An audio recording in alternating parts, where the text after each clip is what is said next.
The Little Lost Island.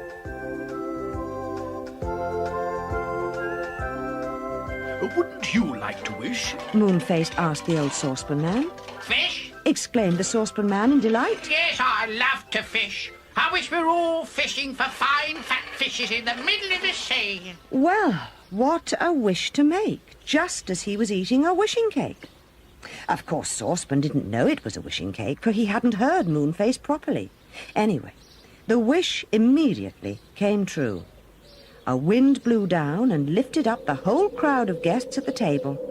Sitting on their chairs, clinging tightly, they flew through the air for miles. Down flew the chairs and a shower of salt spray drenched everyone. Joe gasped and looked down. He and everyone else landed on soft sand, rolled off their chairs and sat up, blinking in surprise. The brownies looked frightened. Moonface kept opening and shutting his mouth like a fish, he was so astonished. Joe was cross, and so was Dame Washalot. Now, what's happened? Said Mr. Whiskers in a most annoyed voice. Why have we come here? Silly old saucepan didn't hear what I said about wishing. He thought I said fishing, and he's wished us all here fishing in the sea. Groaned Moonface. Bessie was a bit alarmed. Where are we then? Does anybody know? Silky looked around. I think we're on the Little Lost Island. It's a funny little place that keeps floating about and getting lost, but there's always good fishing to be had from it. Joe was quite disgusted. Fishing? Fishing? Who wants to go fishing in the middle of a birthday party? Let's get back at once. Silky's clock was ringing and walking about at the edge of the sea, getting its feet wet in the waves. So she called to it, "Come back, clock. You know you can't swim." The clock came back and wiped its wet feet on the grass that grew around. Bessie thought it was a remarkably sensible clock, and she wished she had one like it. I say, you know, we really must be doing something about getting back to the land of birthdays, Said Joe, looking round the little island. What can we do? Is there a boat here? There was nothing.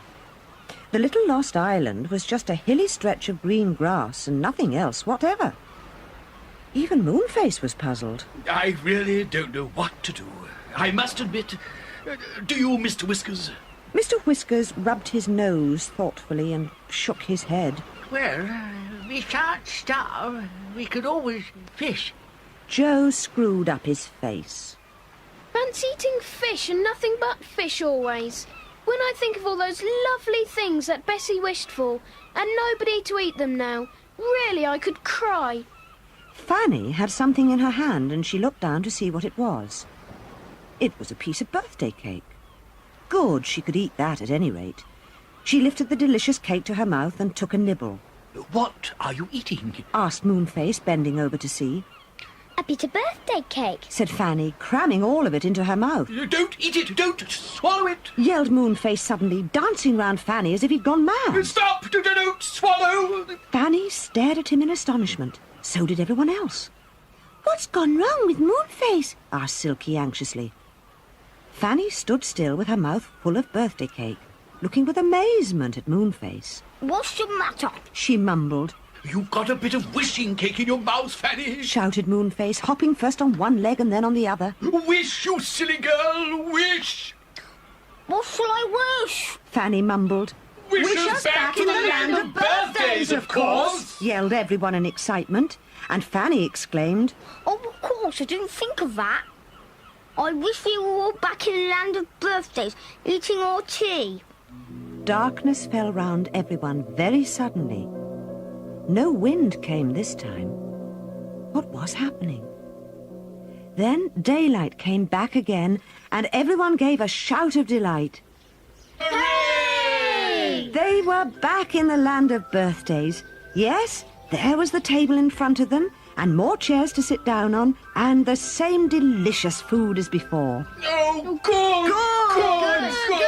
Shouted everyone, beaming at one another, very thankful to be back from the Little Lost Island. What a very strange adventure. Said Joe, helping himself to a large piece of wishing cake. Please be careful what you wish, everybody. We don't want any more adventures like that in the middle of a party. I wish I could fly. Said Bessie as she munched her cake. And at once she rose into the air like a big butterfly, flying beautifully. It was the loveliest feeling in the world. Look at me! Look at me! She cried, and everyone looked. Fanny called out to her. Don't fly too far, Bessie! Don't fly too far! Bessie soon flew down to the table again, her face red with excitement. This really was the best party she'd ever had. Everybody wished their wishes, except the old saucepan man, who'd already wasted his. Fanny, too, had wished her wish when she was on the little lost island. But when she looked upset because she had lost her wish, Moonface whispered to her, Don't upset yourself. Tell me what you really wanted to wish, and I'll wish it for you. I don't want to wish for myself. Fanny smiled at him. Oh, Moonface, you are kind. Well, if you really mean it, I did want a doll that could walk and talk. Easy, said Moonface at once. I wish that Fanny had a doll that walks and talks. And at that very moment, Silky cried out in wonder and pointed behind her. Everyone looked.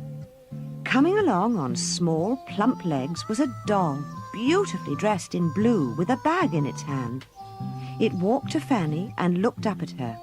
Oh, you lovely, beautiful doll, cried Fanny, and she lifted the doll onto her knee. It cuddled up to her and said, I'm your own doll. My name is Peronelle. Oh, what a beautiful name, said Fanny, hugging the doll. What's in that bag, Peronelle? The doll opened her bag. Inside were night dresses, a dressing gown, an overcoat, dresses, and all kinds of other clothes. Fanny was delighted. What did you wish, Joe? Asked Bessie. Joe was looking all round and about as if he expected something to arrive at any moment. I wished for a pony of my own. Oh, look! Here it comes! What a beauty! A little black pony with a white mark on its forehead and 4 white feet came trotting up to the party. It went straight to Joe, who patted it, saying, My own pony, my very own pony. Let me ride you. I shall call you Blackie. He jumped on the pony's back, and together they went galloping round the land of birthdays.